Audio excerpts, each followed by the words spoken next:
সর্বস্তরের মানুষই দেখতেছি, হিন্দুকে দেখলাম, মুসলমান দেখলাম, অনেকে মানুষ ভালোবাসার কারণে আজকে এখানে আসতেছে। মানুষ মৃত্যুবরণের পর যখন ওনার জানাজায় উপস্থিত হয়েছে, লক্ষ লক্ষ মানুষ উপস্থিত হয়েছে। আজকে সেম এখানেও দেখতেছি যে মানুষ আসছে, ওনার কবর জিয়ারত করতেছে।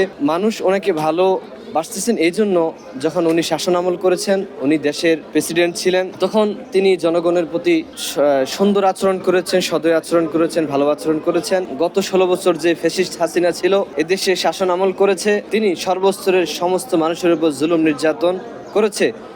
সর্বস্তরের সমস্ত জনগণ তার হাতে জুলুমের শিকার হয়েছে। সর্বস্তরের জনগণ শিকার হয়েছে জুলুম নির্যাতন হতে, যত ধরনের যত হয়রানি, সব হয়রানি শিকার হয়েছে।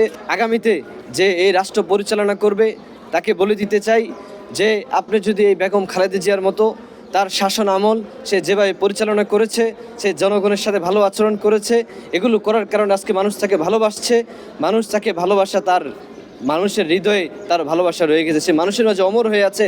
ঠিক আগামীর যে রাষ্ট্রনায়ক, আপনি যদি তার মতো আচরণ করতে পারেন, সাধারণ মানুষের সাথে ভালো আচরণ করতে পারেন, আলেম ওলামাদের সাথে ভালো আচরণ করতে পারেন, তাহলেও আপনাকেও এ দেশের মানুষ ভালোবাসবে।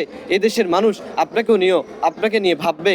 মানুষ, আপনি যখন মৃত্যুবরণ করবেন, তখন এই দেশের মানুষ আপনার জন্য দোয়া করবে, আপনার কবরের পাশে এসে দোয়া করবে।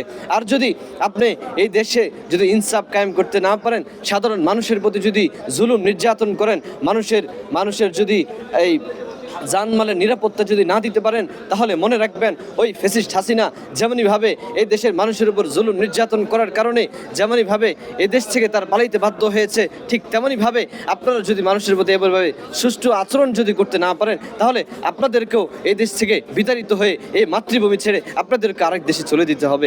এজন্য আপনারা মানুষের সাথে, আশা করি যখন ক্ষমতায় যেই আসুক, আপনি যেই হোক না কেন, মানুষের সাথে ভালো আচরণ করবেন, জনগণের সাথে ভালো আচরণ করবেন, আলেম ওলামাদের সাথে ভালো আচরণ করবেন, তাহলে ইনশাল্লাহ আপনার ক্ষমতা স্থায়ী হবে।